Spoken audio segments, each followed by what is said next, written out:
whipping it, whipping it, whipping it, whipping it, whipping it, whipping it, whipping it.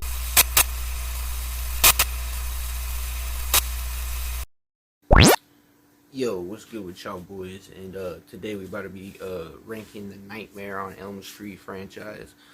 I really enjoy this franchise a lot. It's like one of my favorite horror franchises for real. Coming in last place at number 9, we got Freddy's Dead.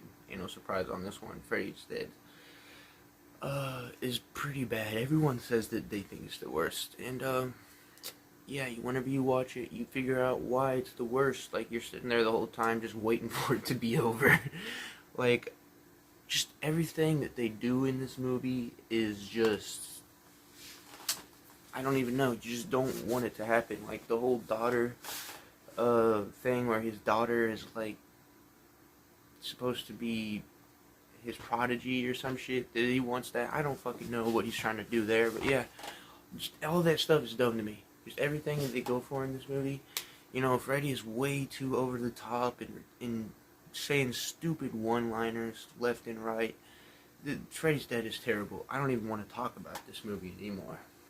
Alrighty, so coming in at number 8, we got Nightmare on Elm Street 5, Dream Child. And yeah, this movie is it's just kind of forgettable. Like, everything that they try to do in this movie just kind of doesn't land, and they don't execute it right. I mean, Alice is back. She's a pretty good character from the last movie. And then, I don't really mind their boyfriend or whatever I don't remember his name, but he's back too. And, I mean, I don't really have much to say about this movie.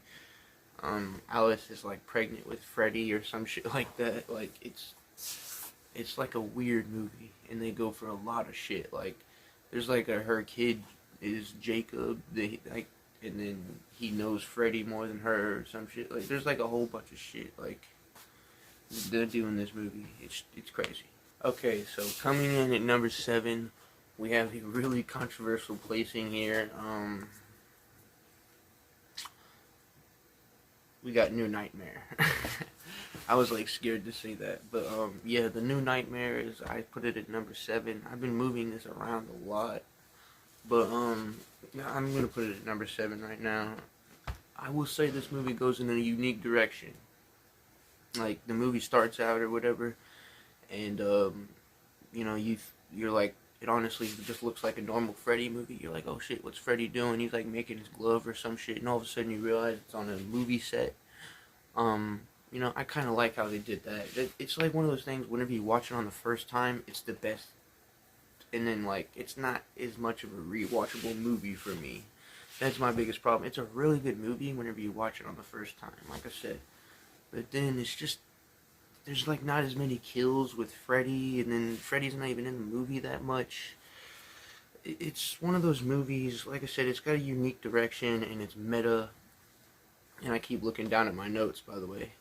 And then, like I said, there's just not enough kills. Like, that's the main thing I have to say about it. If there was more kills and more Freddy, I would like this movie, but it's such a slow burn, and I see what they were going for, and I like slow burn movies usually, but it just doesn't work for me in this franchise. Okay, so coming in at number 6, we got Nightmare on Elm Street 4, The Dream Master. One of my favorite parts about this whole movie is just the whole martial arts style throughout. Like, you got her brother's really into martial arts, and he was telling her this thing, like, don't be scared. Like, if you ever get scared, just do a fucking karate kick, and it'll make you feel better, or whatever. And then, because that's like the whole thing with Crane anyways, like balance and shit. And then, this is the movie that, like, I don't want to bash this movie because it was actually made by, like, if y'all don't know, the guy who was directing this movie was like a homeless guy and shit like that. So, like, but like, a lot of the stuff that he did in this movie is actually pretty good. Like, the creative dream sequences. You got like the one scene where they're in the diner, and Freddy's sitting there with the pizza, and there's the faces all over the pizza and shit. Like, there's just a whole bunch of like things that are kind of like unsettling that will get under your skin. And they're like creative sequences and stuff that we haven't seen before. Other than the third movie, this is the best comedic Freddy that we've got other than the third movie. The third movie is the best comedic Freddy, but yeah, this movie is just so frustrating because you like I like the new characters a little bit, but I just don't like them as much as the old ones, and I wish like at least some of them would have survived, like maybe Kincaid or something. Like I wish Kincaid would have at least survived. Kincaid is like one of my favorite characters in this whole franchise. But yeah, like they just killed off all the old characters at the very beginning, and you're like, oh man, like couldn't have left at least one of them. Alrighty, so coming in at number 5, we got the Nightmare on Elm Street remake that came out in like what 2010 or whatever. This movie came out whenever I was a kid or whatever, so like it was whenever I like first started watching horror movies, and like whenever I used to watch it whenever I was a kid, I liked it a lot more than I like it now because I didn't really know what the hell was going on in the movie. I just saw Freddy Krueger slicing people up, and I fucked with that. And I was like, oh shit, he comes for you in your dreams. Like I was like a 10-year-old. I was actually like 9 whenever this movie came out because I was born in 2001. So like that'll tell you, like I was watching movies and shit whenever I wasn't even supposed to be, like sneaking scary movies whenever my parents were asleep and stuff. So that's the type of stuff. Jackie Earl Haley as Freddy Krueger is actually really good though. I don't like him more than Robert Englund, but like he was good, and he wasn't even trying to be like Robert Englund. He was doing his own thing, so it was good. He was like really like sinister and stuff like that. So I enjoyed it. Yeah, like I said, I don't hate this movie as much as everyone else. A lot of the characters are pretty horrible though. I like Chris. Chris is pretty fucking sexy, but like, is she bad? But other than that, like, I don't really like even as like a character. Chris is like a pretty decent character. Like not even trying to like not write her or anything, but like she's actually a pretty good character compared to like the other character. Like I even wanted to like every time I watch this movie, I want to like Rooney Mara's character because I know what she's kind of going for, and that whole thing of like, oh shit, if everyone's dying around you, then you would be all fucked up. And she's just going for this thing that if you've watched the movie, you know it's like this whole sense of despair. And I can't find the word for it. Forgive me. But yes. Like, the main thing is it would have been better with 2 things. Number 1, Freddy is a bad guy. Don't try to make, like, it seem like Freddy, like a lot of the time in this movie, not trying to say like too much, but god dang, I'm trying to figure out how to say this. Freddy is a bad guy. Do not make him seem like a good guy. He is not a good guy. He is a child killer. Which brings me into my next thing is, you don't have to go so far into the child molestation thing. You could just do it like they did in the first movie where it just barely hints at it. It hints at it like in the background. It's like, okay, but he was more of a child killer. And that's more what they talked about. They just talked about the child killer shit. All that stuff that they were talking about, child molestation, that's kind of in the background in the first, like 3 movies or whatever. So coming in at number 4, we got Freddy vs. Jason. And let's just start out by saying this movie's fun as hell. You got Freddy and Jason fighting. I mean, I'm not the biggest Jason fan. I enjoy like the remake and stuff, and this is like the second favorite movie in the whole franchise that I like. I mean, I'm not the biggest Jason fan. Like Freddy's like one of my favorite like horror icons, obviously, but like it's still fun to see Jason like and Freddy go at it, and then that like this is like my favorite version of Jason. If you're gonna do Jason, just like fucking brutal as shit, and like no like comedy bullshit. Like it's just like that's how I like Jason. Like they did it in the remake. He's not like Kane, but he's still a beast. And that's the main thing everyone hates on in this movie is Jason. I mean, like I said, he's not like Kane, but I don't have as big of a problem with the Jason in this movie. He's just kind of like a zombie, which is like, I'd never really thought Jason had that big of character traits anyways. But, whatever. It is what it is. Like, the kills in this movie are just fucking brutal, man. Like the kill at the beginning where the Laurie's boyfriend gets killed, and the bed like snaps his back in half, and like he like the way that they did it in this movie, that shit's fucking brutal.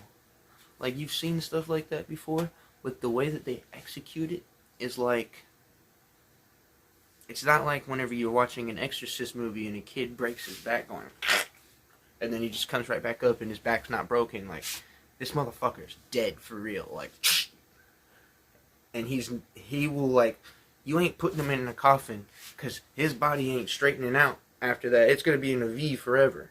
Like I said, the characters are good in this movie, and Freddy just steals the show, man. Freddy, he's just as good. Robert Englund came back for this movie, and he's honestly almost just as good as he was in New Nightmare and in the first three. He's fantastic in this movie. So, and here is a very controversial one. Coming in number 3, we got Nightmare on Elm Street 2: Freddy's Revenge. I know, there's a lot of stuff that is hard to get by. I'm just gonna say it like that. I don't really want to offend anybody. I'm just making this video in the general consensus of everybody. This movie is hard for everybody, like, not everybody, but like a lot of people to watch. So, but if you can kind of move by the whole uncomfortable, for some people they don't care, but some people they do care. If you can move by that whole subject, it's just kind of like in a few scenes where like he's twerking up against the dresser and shit like that. Like it, but if you can get by it's, and honestly, like this is like the only, like, whenever I say they made movies different back then, they really did. Like, this is one of those movies where like the only movie I've ever seen, because usually whenever they put that in there, the homosexual thing, whenever they put that in there, I'm usually just like, it doesn't change anything. Like, I'm not hating on you, but it doesn't change anything. You can see why they did it in this movie, because of everything that they were going for. Now, like I said, if you can push all the uncomfortable stuff aside and just kind of watch Freddy do his sinister shit, and then the whole pool scene is, a lot of people don't like it because because Freddy comes out into the real world. But if you just take it on the face value of Freddy wreaking havoc at a pool party, I love that. I love that. And then Jesse is a good character. I like Lisa, and I like how at the end, like I said, there's the whole thing of people see it. There's two ways you can see this movie. There's the whole side of, you see it as he used it at the end to win it over as a straight. Like, whenever he kissed Lisa or whatever, that's what killed Freddy, and that's what's bad. Or you can just say he kissed Lisa and he beat his demons that he was fighting in the movie. Maybe he wasn't actually completely gay. Maybe he was just bi. Who knows what he was? But he did what he wanted in the end. I'm not gonna go any more into that. I like Lisa. I like the whole pool scene. And Jesse was not a bad character. And all the movie's not bad if you move by it. And then Freddy is really sinister in this movie. Probably the most sinister we've ever gotten. Coming in at number 2, we got the original Nightmare on Elm Street, 1984. What can I say? I think this is the one I've rewatched the most besides the remake. Yeah, it is. It's just like a classic original concept that, like, it might have been in stories before then, but it was never really on a movie, and it was never really, like, it made Freddy into a horror icon. Like, everything that was done on this movie had never really been done in cinema the way that Wes Craven did it at the time. And Freddy's really fucking scary. That's what makes him scary. You've never seen anything like it, and then he comes when you fall asleep, and he comes for you in your dreams, bro. That's like, you can't get away. And then, like, yeah, this movie just introduced us to so much stuff. It introduced us to Johnny Depp too. And besides the second movie, this is the scariest Freddy. And honestly, Freddy almost gets under my skin a little more in this movie. I said that Freddy was the scariest in number two. I actually think it's like in different times. It goes up and down, but like he gets under my skin in this movie a lot too. Um, in the whole school scene where you're like sitting there and you got Lynn Shay is the teacher, right? That's her name, right? The girl from Insidious. She's in the classroom. Nancy's in class, and then like she's like kind of tired. You can tell, but like you can't really tell if she's in the dream sequence or not. That's whenever you notice like she looks up and she sees the girl in the hallway. You're like, oh shit, like okay, she's actually in the dream now. But yeah, love that scene, and just a great movie. Nancy is probably my favorite final girl ever. So, I mean, I don't have anything bad to say about the Nightmare 1. Coming in at number 1 is my favorite, and this is just the most rewatchable movie for me, Dream Warriors. Man, Dream Warriors is so good, bro. Like, it's got my favorite cast of characters. You got Kincaid, you got freaking Heather Langston coming back as Nancy, you got Patricia Arquette. Man, it's just like the characters in this movie are so good. But you got Lawrence Fishburne as one of the workers in the hospital, and like I said, there's just so many like really good actors and characters in this movie. Like I said, Kincaid, he's one of the funniest and like my favorite characters in this whole franchise. And then I love how it's like in a mental hospital. Cause like it just has this whole, it makes it feel different. Cause all the other movies are like in a house where they're just like trying not to fall asleep the whole time. So I love that. And then there's the whole they're giving them the drugs so that they don't like dream or whatever. There's the whole introduction of Amanda Kruger, which also ties in the origin story of Freddy Krueger.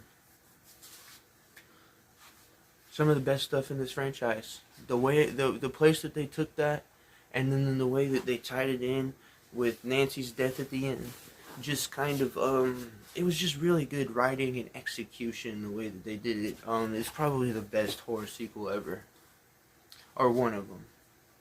Wes Craven has had some really good ones, and yeah, like I said, this is the best comedic Freddy. Actually, this is by far the best comedic Freddy. I mean, he has some of the best one-liners. You got the girl who wants to be the actress or whatever, and she's just sitting there. She's like, "Man, I would kill for like 5 minutes of fame or some shit like that." And he's like, "Oh, you want your 5 minutes of fame? Prime time, bitch!" And he kills her by the TV by pulling her head in. It's just like such good writing, and just like a lot of the one-liners in this movie are so great and memorable. Just you can keep going. Some of the most classic horror moments and just cliches and tropes, honestly, come from this movie and a lot of movies in this franchise. But like, yeah, and yeah, like I said, it's just such a rewatchable movie. The characters are so fun. The dream sequences are so fun in this movie. I love this movie. So yeah, coming in at number 1 is Dream Warriors. But yeah, you already know the deal. G Safe. Check out my music at Kyle G. I'm out.